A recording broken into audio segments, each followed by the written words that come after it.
Good morning, everyone. It's good to meet you all again. Some of you have gotten a chance to meet offline from this, so it's just really good to find community. I told Tatiana and other folks that I didn't know other people doing the work.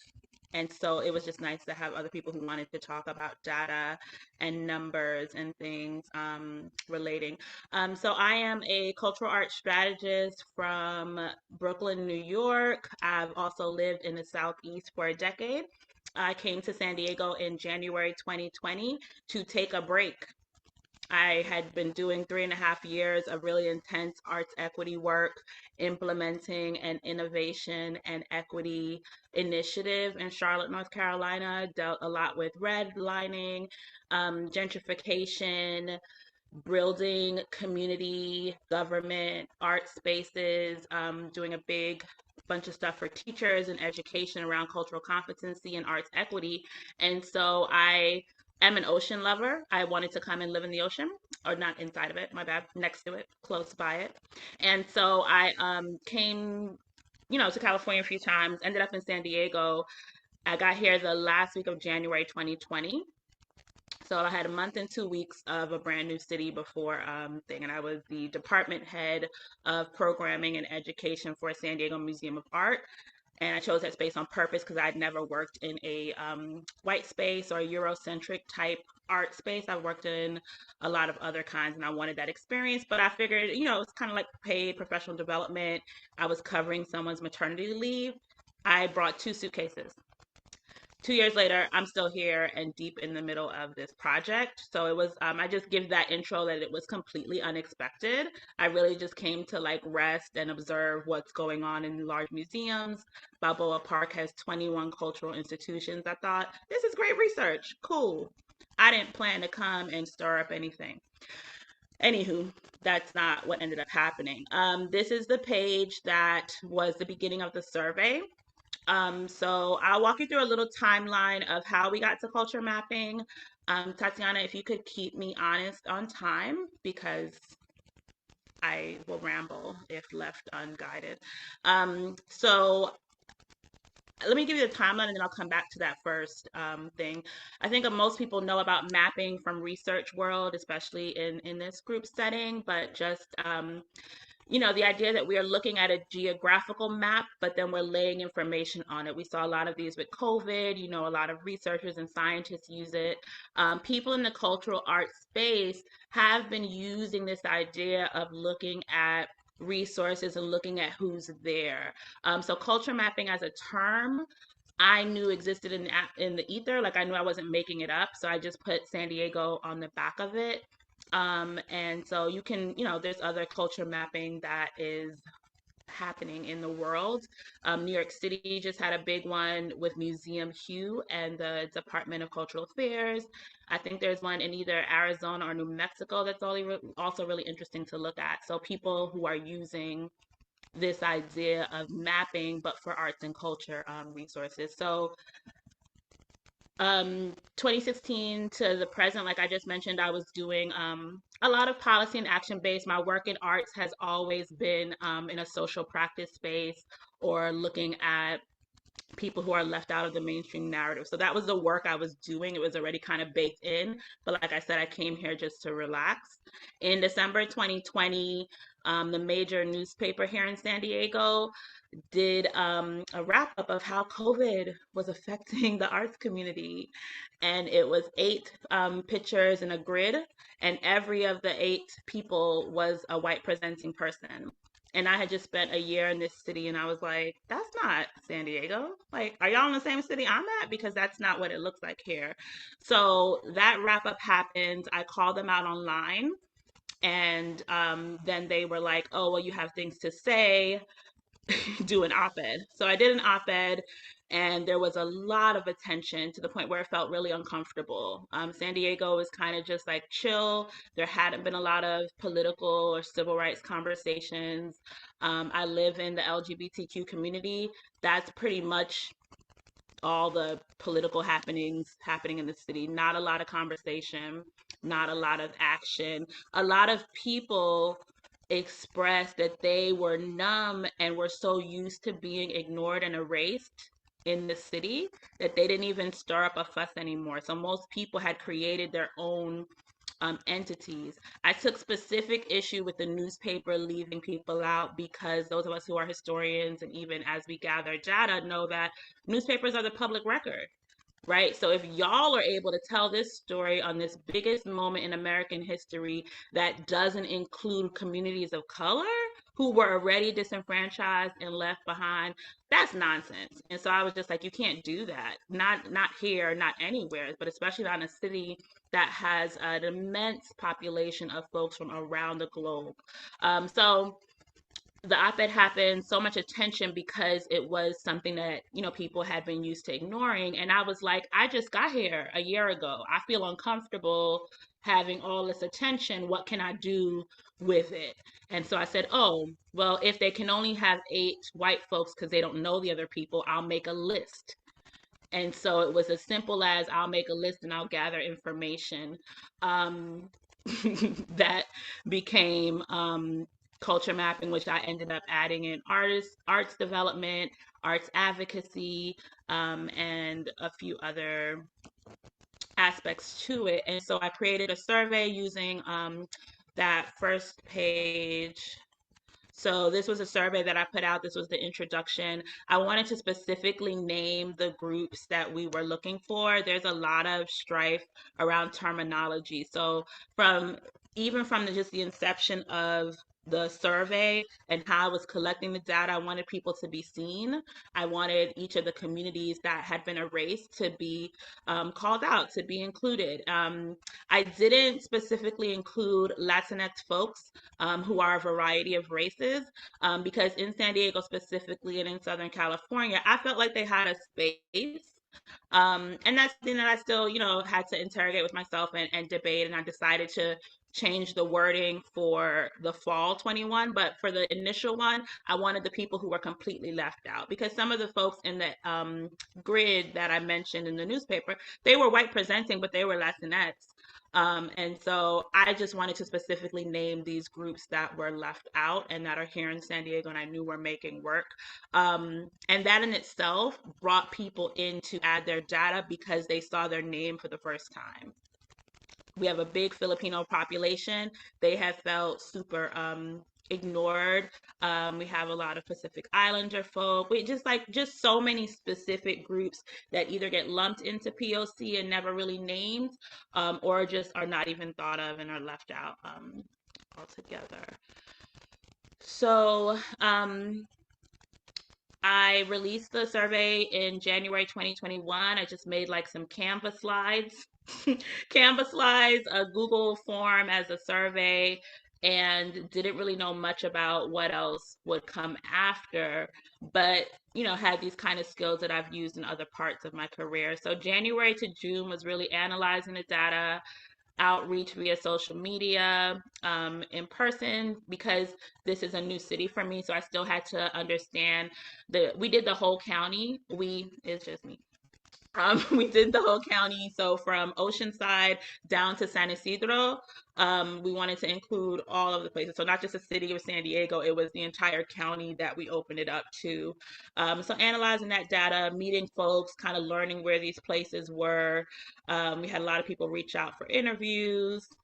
It took 6 months to release any information because I was also at that point, I had lost my contract and was doing non-arts related work. It was just me by myself. And so also I had no one really looking for the information. People knew it was happening. They were like, cool, I'll add my information to the survey. But it took that long to gather everything, to analyze, to also, I was just pushing it out myself and with whatever interviews or whatever I would get, encouraging people to complete the survey. But I didn't have any other kind of like big marketing push besides having people use their networks and email and comment and tag people on Instagram. So while the algorithm was really sucky for a lot of people, it actually helped in this case when everyone was home and I couldn't physically get to artists all over this massive county.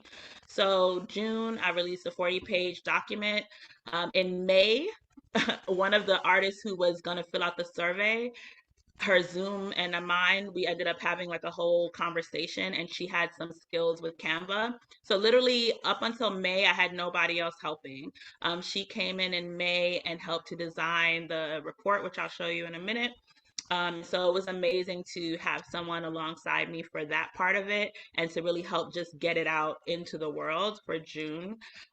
Since then, you can kind of read all of that stuff, but there's been tons happening.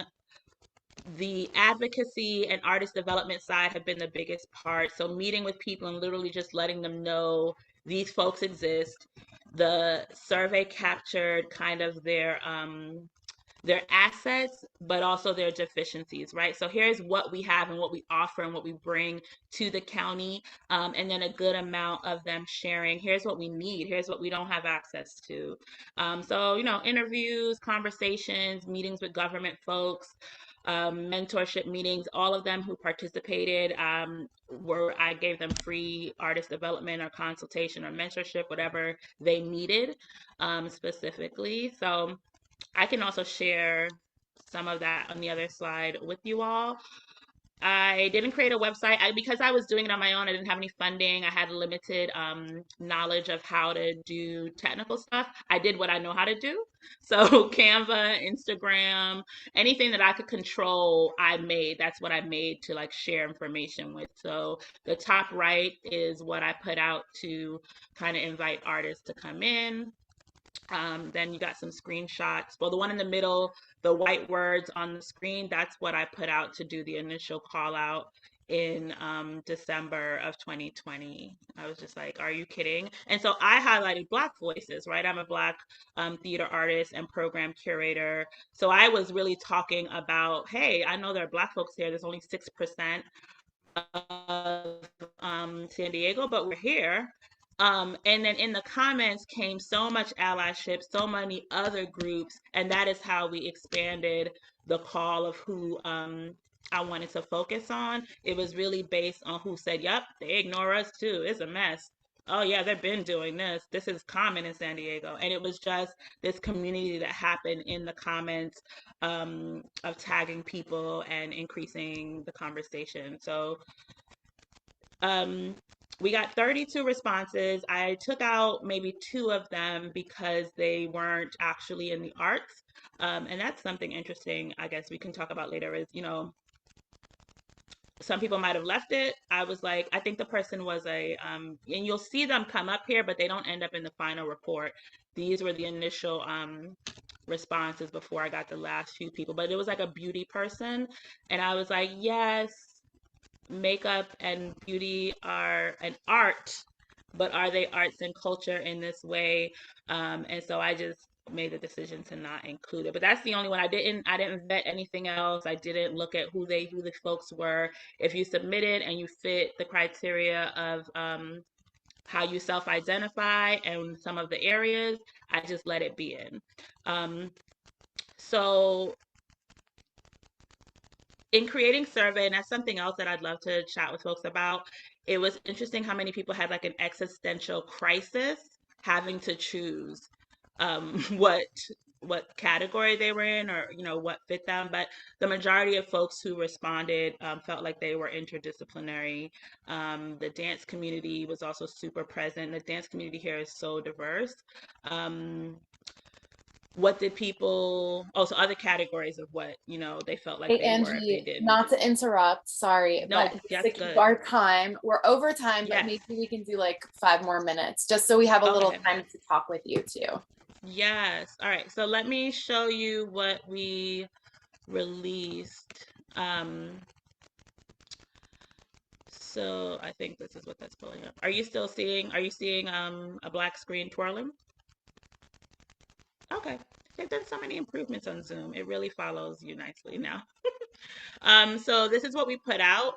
The cover art was one of the participants who had something that looked like this, and we had her adapt it. So she made this one specifically for us. We put, what's happening? Sorry. Oh, sorry, my computer is spazzing. Maybe I have too many things open. Okay. Oh, I'm going the wrong direction. So we put this out and we called it a data drop, which is kind of similar to, we just wanted to use words that were familiar to us. So a drop, like in hip hop, like you drop a mixtape, you drop an album. We didn't want to really call it a report. We included images of the artist. I wrote an essay. We had this part here, which is kind of where the artists are located.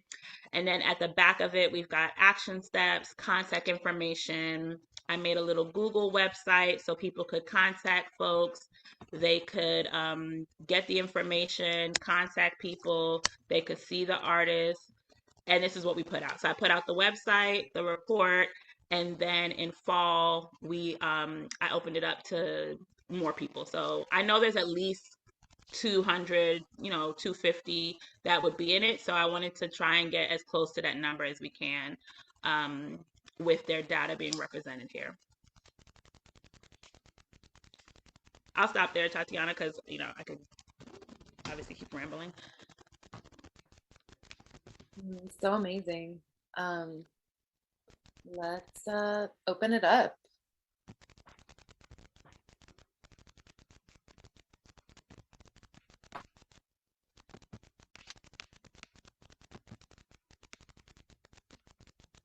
First, Angie, thank you so much for sharing. There are just little sparks going off in my mind the whole time you were talking in these different ways. They're just wonderful. So I invite a conversation. If you want to talk about it for many more hours, email me. Let's go. Yeah, I'm so fascinated by your work and the way that you're defining things, as Tatiana mentioned in the chat. Like, it's such kind of a nexus of leaving folks out is in that definitional way, and artists want to define themselves in their own, and I love that so much, and capturing that as authentically as we can is a big part of culture work. So just thank you for all of that. It's not really a question, but Thank you. I know that the universities in San Diego kind of make up a large part. I'm a third generation Angelina, so I have this I have somewhat of a relationship to San Diego, in that I've gone with my parents my whole life for vacations and things like that. I'm familiar with kind of the cultural scene, and it's funny because I have a couple of good friends that are from there too. And it's, at one point I really was seriously considering getting my PhD and UC San Diego in the country. At the time that I was looking, it was the only PhD studio program that I was seriously considering. But I was I just don't think I could fucking live in San Diego. I don't think I could do it because it's military people and San Diego. And so it's it's almost it creates a vacuum. The culture is so layered, interesting, but the huge temporary populations of the universities and the temporary populations of the military people who come in and out, I think the tourists. Oh, Those yeah, are the three. That's San Diego. Yeah. It's an ecosystem of movable parks. Yeah. So I was wondering because UC San Diego has such a good high ranking arts program, how much of the university populations did you include? Because they also have faculty and stuff. They don't bleed into, I think, Christy, I think that's such a good conversation because there are so many museums here, and I go and visit the museum galleries. I know a lot of the folks in academia, but it really doesn't bleed into the community in the way these participants and a lot of the other artists are. If they do happen to show at other galleries and they have like stayed around, or the professors are from San Diego, then maybe Yeah. it bleeds in. Otherwise, they really are little worlds unto themselves. There's a Yolanda Lopez show right now at the Museum of Contemporary Art San Diego. Half of her show is about how isolated she felt at UCSD.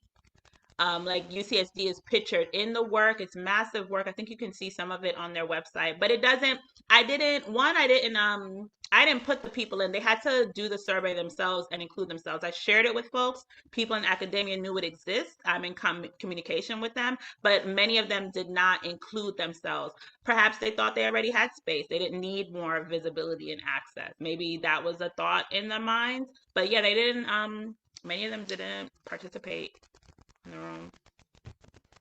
Yeah, because I was like, doesn't Nicole Miller live down there? Like, I think so. local. Andrea Chung lives here. Yeah, A good amount of folks who live here who didn't include themselves for, I think, a variety of reasons. yeah. Interesting. I had a friend who is, I think, Lebanese or something that would fall into the MENA group, but Yeah, she felt like she had enough white privilege that she didn't want to take the space of someone who could use the additional thing. So there was, like we said, choosing what category you were, put people through things, figuring out how much privilege and access you had made people either not submit, wait to submit, share it, reach out to me and tell me, oh, I think that's great, but like I'm gonna leave space. Like people were just making space for other folks. I don't know. I don't know. But I wanted to ask you, as a theater artist, how much have you followed what's been going on in LA with the whole Ovation organization and all that, which was pretty wild. Like, and yeah. I mean, to say more, I followed the national conversation, and I think that Tatiana was mentioning to me some more of the specific things. But in general, we know theater led the way with so much of the arts equity conversation, even above what was going on with museums last year. I know theaters were just at the forefront of it, but specifically in LA, do you or someone maybe want to speak more about? Well, I'll do a bad job explaining it, but basically I'm trying to remember the name of the organization behind the Ovation Awards, which is the LA-wide, like, you know, they would do like the Academy Awards of LA theater. And I have a friend who's a theater artist and educator. She was actually an Ovation voter at the time. And when they did their award show, and this was during COVID, so they didn't do it live, it was like over Zoom. And you know, there's a theater in LA, East West Players, which is the largest Asian American theater company probably in the country. And they had nominated someone, an actress, and they used the wrong photo.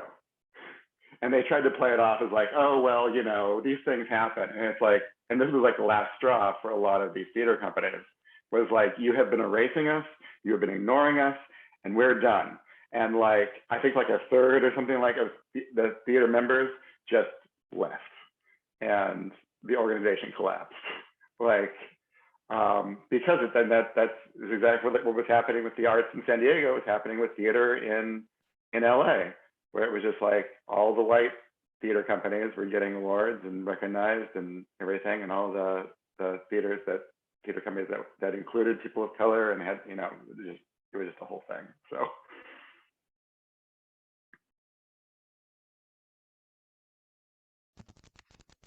Yeah, thank you for adding that. It's nationwide. The biggest thing that the artists in the data that came back is space. So in San Diego, the biggest flag for me when I got here was that the only African American fine art space didn't have a physical building. And I was like, that's weird.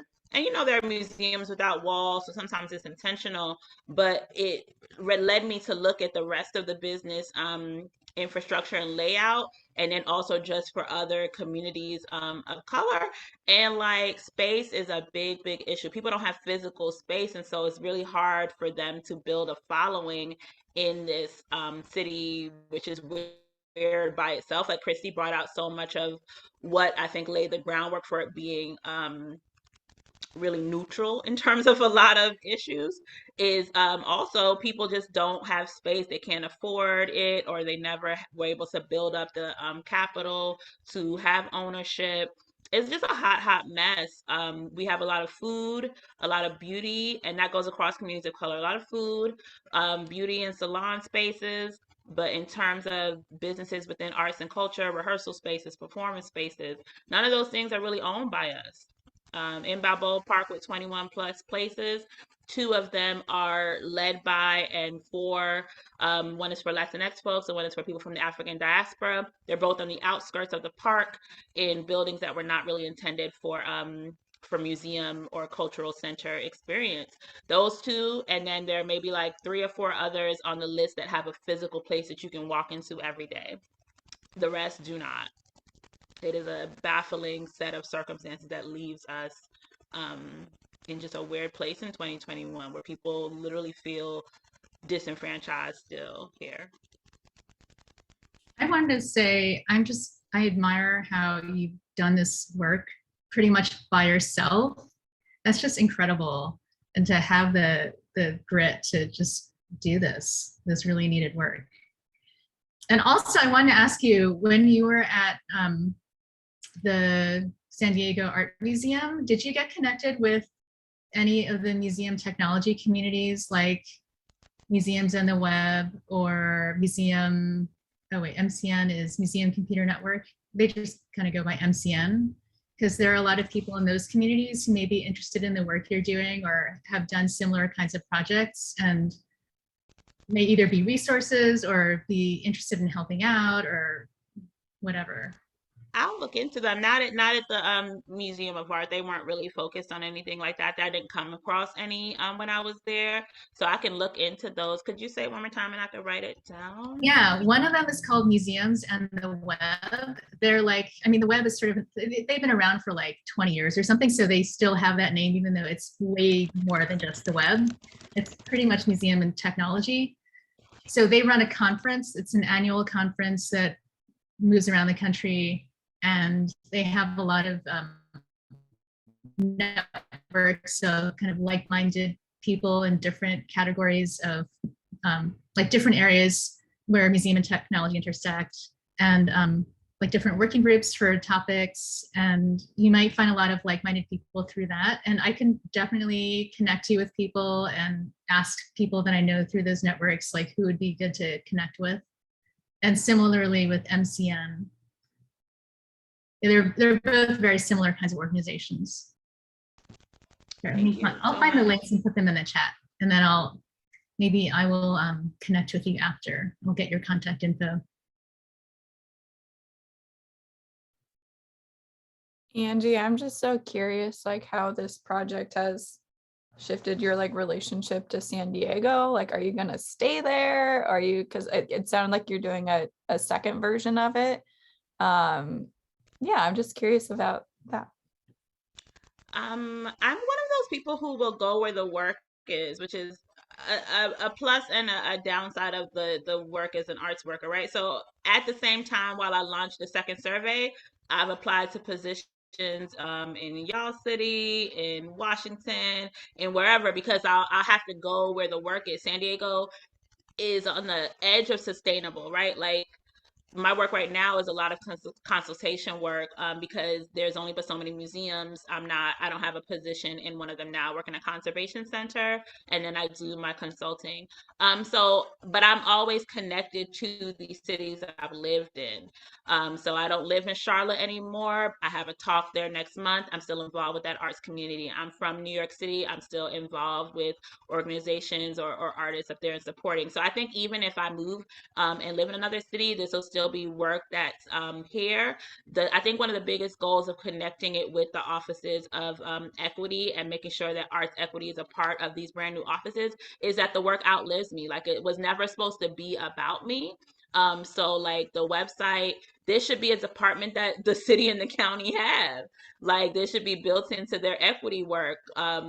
Besides the point that they should be paying for this work, they should have this built into their thing. So the goal eventually would be, to have them build a framework to have this be built into their funding sources. And those are people we've been in conversation with, right? Like the funding, the programming. So talking with museums, you know these people exist. You're doing an exhibit, you're doing performance, include them. So the goal is that the work would get so embedded, these artists would feel so empowered. The next set that's coming on will be the same thing, and that if I'm physically not here, there can be other ways that folks are advocating for this work.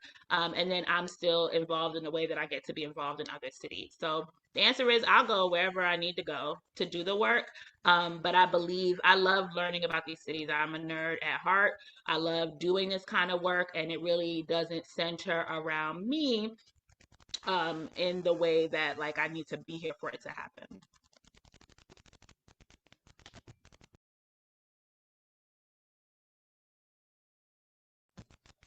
Well, thank you, Tatiana, for the space. Thank you for the opportunity, because putting that timeline down is so helpful for me, because it all becomes a blur. I think all of us who do these projects know after a while, it's like, oh, I did this, or I don't remember it all sometimes. And so literally just doing that timeline for you all is helpful for me to remember this happened, then that happened, then this one happened.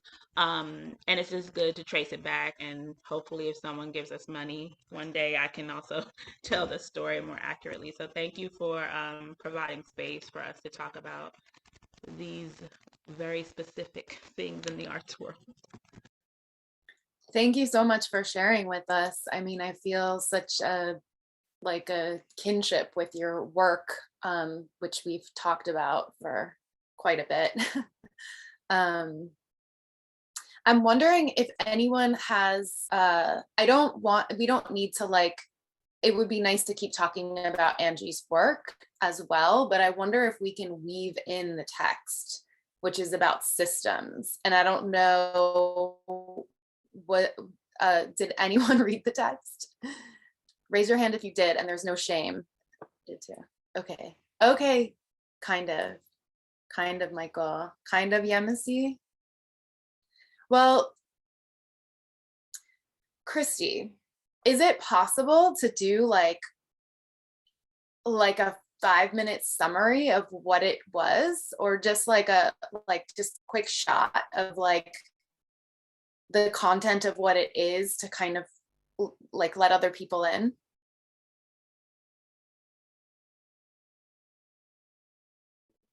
Yeah, I'm bringing up the text right now and looking for it. I think in the introduction there are, I don't want to forget any. So hold on. Actually, instead of, so also pro tip, I use Speechify a lot too. I listen to things so I can multitask. So I feel like, never feel like you have to read the thing. You can listen. I actually I'll just speak up for those who are like me. I can't listen to things. It's just, I need to read, especially stuff like this. It's a little more I need to kind of sift through it and reread a sentence a few times, or go back to something. And I need to highlight and take notes in the margins. Yeah, I mean, because I read it a while ago, Okay, so places to intervene in a system. And this is by Donella Meadows, who is a systems theorist. She starts off with, I really love when writers start off by acknowledging their fallibility, which she does. And so what she lists is that's essentially number 12, constraints, parameters, numbers such as subsidies, tax standards. In the text, she gives a lot of examples about what she's talking about too, which is good. That don't have to pertain to big economic systems. She gives bathwater example that's, I think, effective. And she does talk about how a lot of people spend time on parameters. If you want to affect or change a system, looking at the parameters specifically, so many people spend their time on the parameters, but the parameters are actually not the most effective places to spend times on systems. That's actually why they're listed last. 11. And to like interrupt, sorry. Oh, I didn't mean to put you on the spot, by the way. I didn't sorry. No, that's okay. But parameters, as an example, I think she was talking about things like setting a minimum wage or like setting these like restrictions for something. And I'm always thinking about, and in general, the whole text is like, how can you change a system? So that was her in the order of least effective to most effective. And so she starts with parameters as least effective, which she also says is counterintuitive, that a lot of like systems change is like actually counterintuitive to what we think. So I think those I think those of us who have been doing activism for a really long time, like I always think of it as like a doctor, like what are the symptoms versus like what's actually wrong, right? And like what's preventative medicine versus like what's treatments. And so I always am like, why aren't we practicing preventative medicine all the time? Like, why are you worrying about poverty when you could just like redistribute wealth? Like, right. So, and these very kind of like simple, abstract, philosophical concepts are mirrored here in actual systems analysis and show us that like every time we sit down and try to like make a law that's like, but what if we attend to this very specific symptom? We miss that the thing we can affect most, of course, is again like the actual root of the problem. So Angie has her hand up. Oh yeah. Yeah. This is reminding me that I didn't mention emergent strategy. And when I do performance and writing, I always mention my sources because, you know, Audre Lorde, all these things are built in that even when I don't realize I'm quoting them, I am. And just what you were saying about system and approach reminds me that emergent strategy gave so much articulation to what this work is, and to collectives and to system approach and even how we care for ourselves. So that's a line. I didn't get to read the piece and I plan to read it. But definitely also if you haven't read emergent strategy or you haven't read it in a while, and you're doing this work and you're looking for language, golly, so freaking helpful. Yeah, emergent strategy was also very influential to me when I was first starting to form the LA Artist Census. And I really encourage you and anybody that's interested in like systems, Angie in particular, I'm just, because we're speaking, when I was in San Diego last weekend, so Angie and I got together and we were sitting in the museum and there were these, and Angie's telling me about her work with looking at how things operate, right? Which actually reminds me of work that Yemisi does as well. Like Yemisi, when you go into like these social environments, who's there? Why are they there? What's bringing them in? What's keeping other people away? And when we were sitting in the museum, people kept trying to go through that. There was this like side entrance that was locked. And like there were several people that were trying to like enter in that. And it's just thinking of even the museum and like that physical space as like a system and how it works and like where it's not working. And so for me, this text was sort of tricky at first to get through because it's so abstract, but she keeps using these like tangible examples, you know, like even just as like material, as like a museum like grounds, you know, and people not being able to enter into this door, and like what are ways to like change that, you know, to change that system that people can't enter there. You can just unlock the door or you can put a sign up or, you know. And so anyway, I had a conversation once with a friend of mine who teaches like city planning, like urban planning and stuff at SC. And he was saying that like millions and millions, billions of dollars, human innovation and technology has been spent on carving pathways and parks when people will always just cut across. And what urban planners are now learning to do is to set out a piece of land and watch where people cross and then put the path there. Right. And so like people, so that door, the museum door reminded me of that, like Like, why do we keep spending all of this like time and resources, right? Yeah. So 11 was the sizes of buffers and other stabilizing stocks relative to their flows. And when she was talking about stocks, culture mapping is kind of like one of that. It's like, how much of, like, what do you have? How much of it do you have? But like, what is the thing that you're like looking at, right? And where are their flows? Like, where is, like, so if you're looking at an economy, like, where are their drainage points, right? Like in a bathtub, she talks about like stopping the flow, like the drain, and then filling, and then like, uh-oh, you like filled it too much. So now you have to let the flow drain out again, right? So those things. Angie, I see your hand up again. Is that from before? Okay, I don't know how to like turn lower hands. Okay. And again, these are the essay is leverage points, places to intervene in a system or places to affect a system, right? So like the drain, like where does the flow of things coming in and out is like, but again, only the 11th most effective. 10, the structure of material stocks and flows, such as transport networks, population, age structure. So the actual, like when the water flows in and out of the bath, right? Like the pipes, right? Or for example, like the trucks that bring supplies in and out, like how can you affect, so the supply chain strikes have been intensely effective historically because supply chain strikes are like the pipe of the water, right? Like the pipes that go to the bath.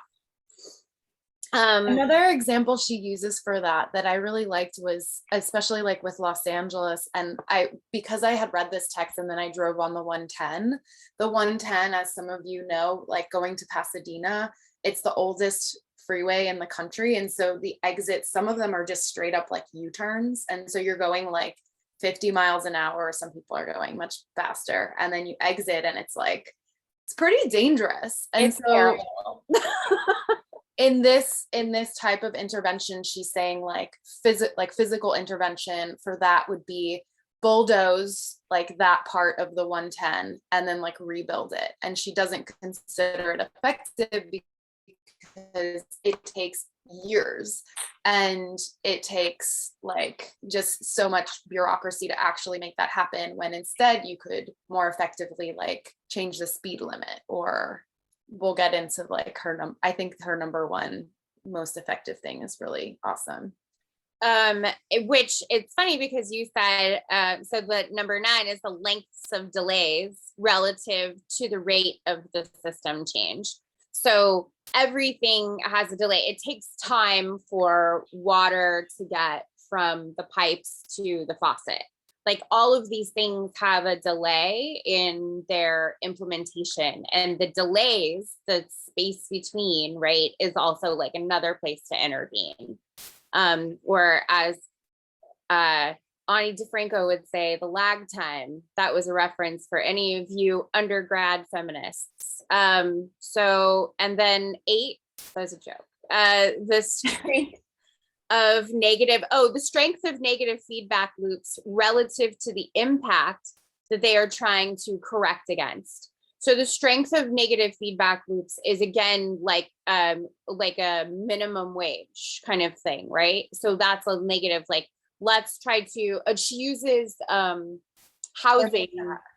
Oh, She uses low income housing or like low resource housing, right? As an example of something that the problem with like low resource housing, if there's no jobs, like how does that help a situation, right? Or it still doesn't create a situation, it still doesn't close the poverty gap, because now you're just like providing housing for low income jobs that are still like servicing a community, but it's still like a double tiered community. It doesn't like change the living conditions that greatly of the people who go into that housing.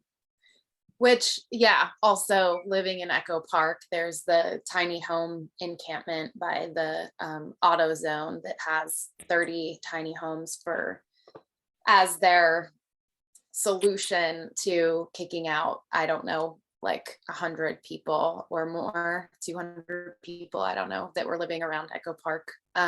Like that not being a solution, it being like a terribly expensive band-aid that really doesn't solve anything.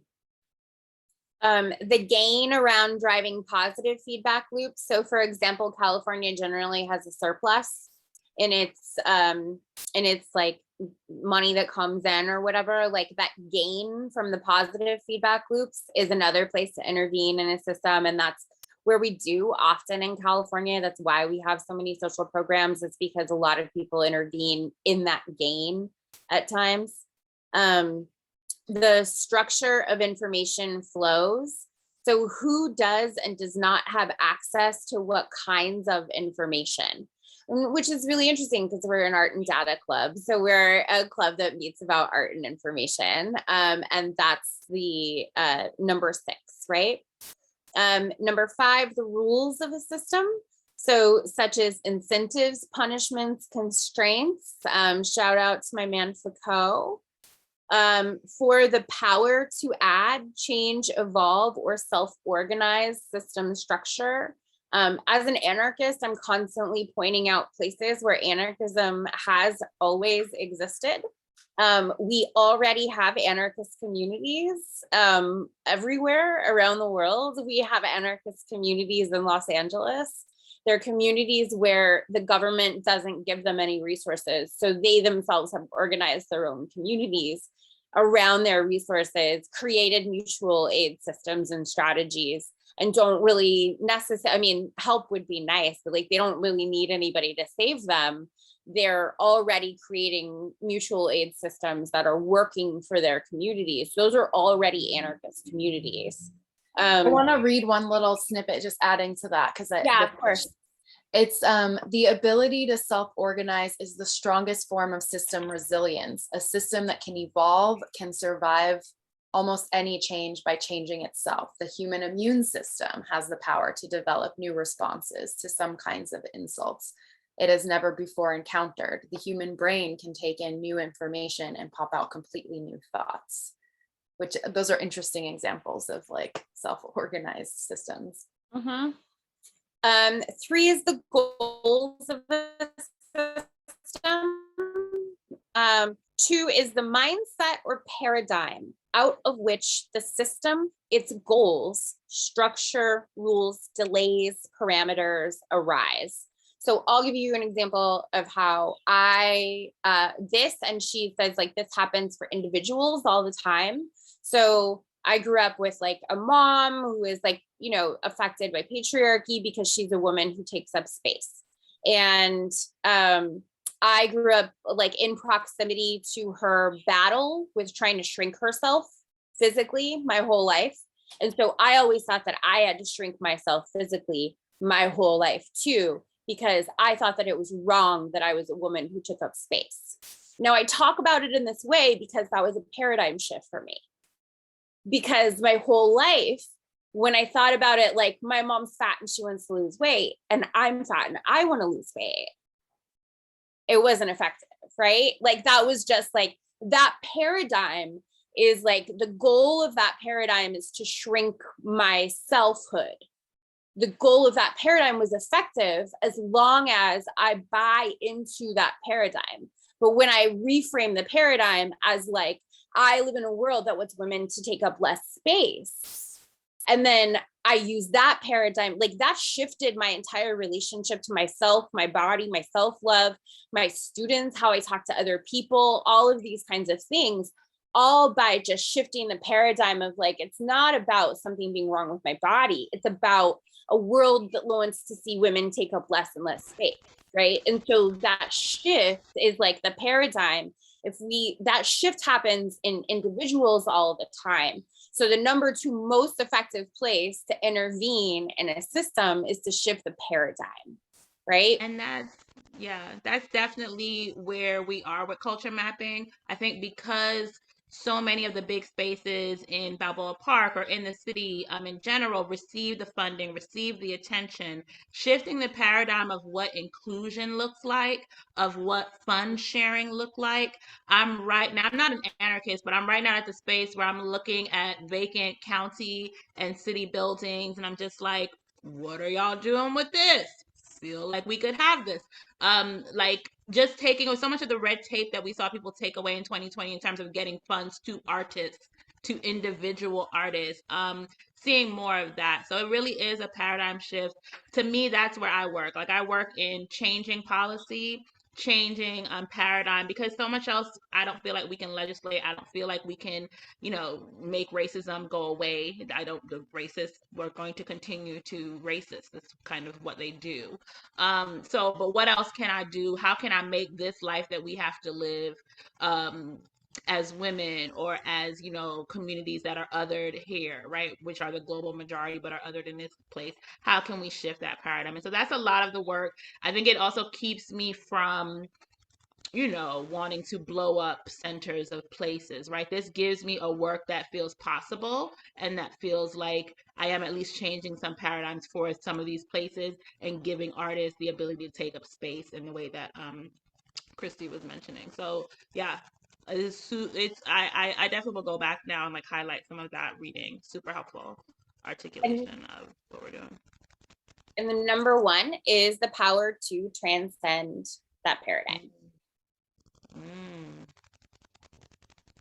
So I think once you move past the paradigm, any of those kinds of things, I mean, for me, it's like reading Foucault is always, every time I like go back time and time again, to be like, this is normation. Like, it's okay. This is normation. This is a normation paradigm. And this person doesn't fit the normation paradigm. They've transcended it. And then my framing around looking at people who don't fit the normation paradigm, like, completely changes. I like look at them for examples and inspiration and all sorts of things, right? Like there's so many kind of things that shift just by kind of the paradigm and your power to transcend it kind of once you understand it. I feel like this is also like therapy. Like that's like essentially like this is literally the process of therapy, right? It's like this thing triggered me.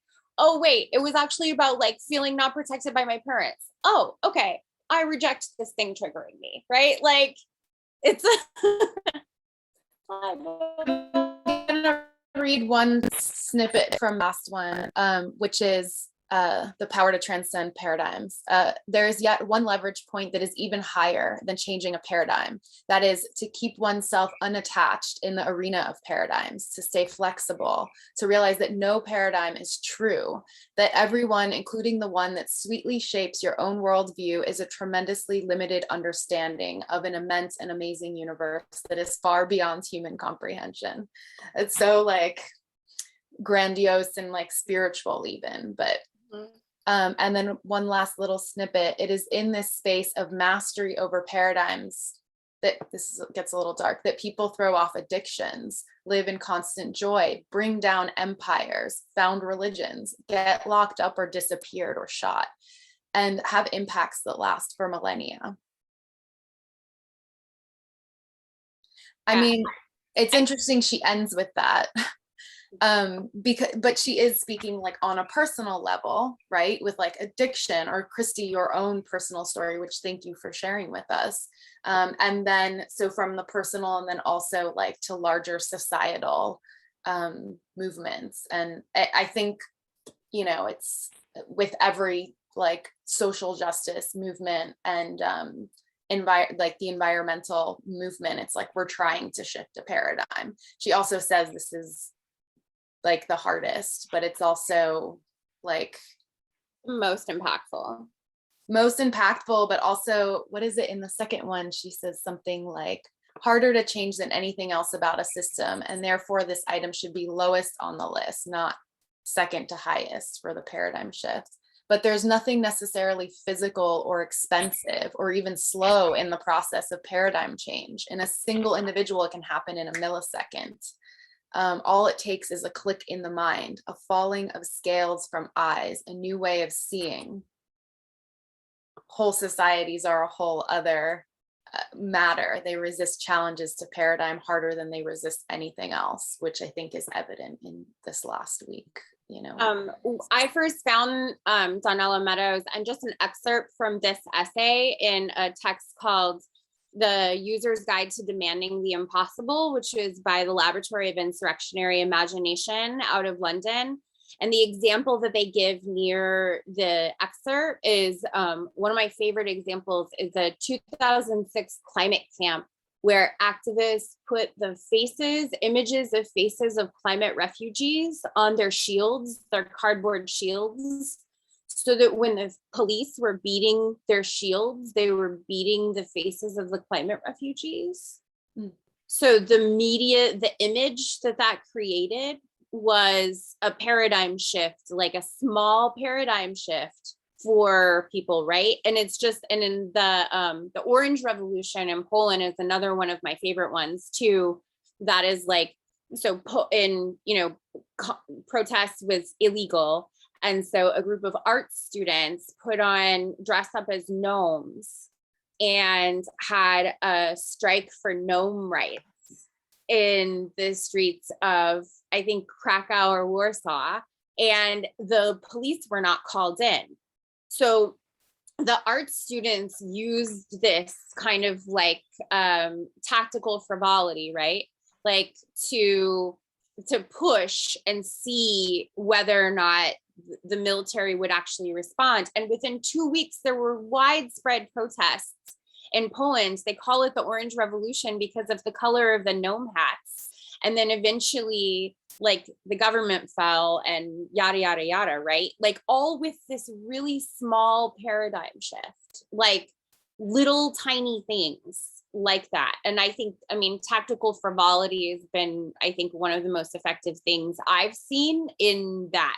It doesn't always work, especially with the super highly militarized police that we have today. I think we tried it a lot with Occupy, and I still have a lot of debt. Anybody else still got the student loan debt, right? Because I'm not a full-time professor, and none of us will be full-time professors because they just move the same full-time professors around on the same chalkboard. So it's not going to chessboard, whatever, it's all the same, right, at this point. Because the squares keep moving too, right? And so it's like the full-time forgiveness doesn't help me if we're never going to be made full-time. But just want to interrupt for a moment to call out the time. We're like 10 after. Everyone is welcome to hang out and keep talking about any of this or other things. Maybe I have to leave, so I dropped a note, so I'll see you all next time. it's good to see you, Missy. Yes, you too. Bye, All Anna. of you. Thank you. Okay. Bye. Tatiana, I do need to head out. So for the okay, yeah, for please pause recording. I think we're okay, I'll good. pause the recording and then just Good, good. upload whatever I have. Yeah, and do you have the link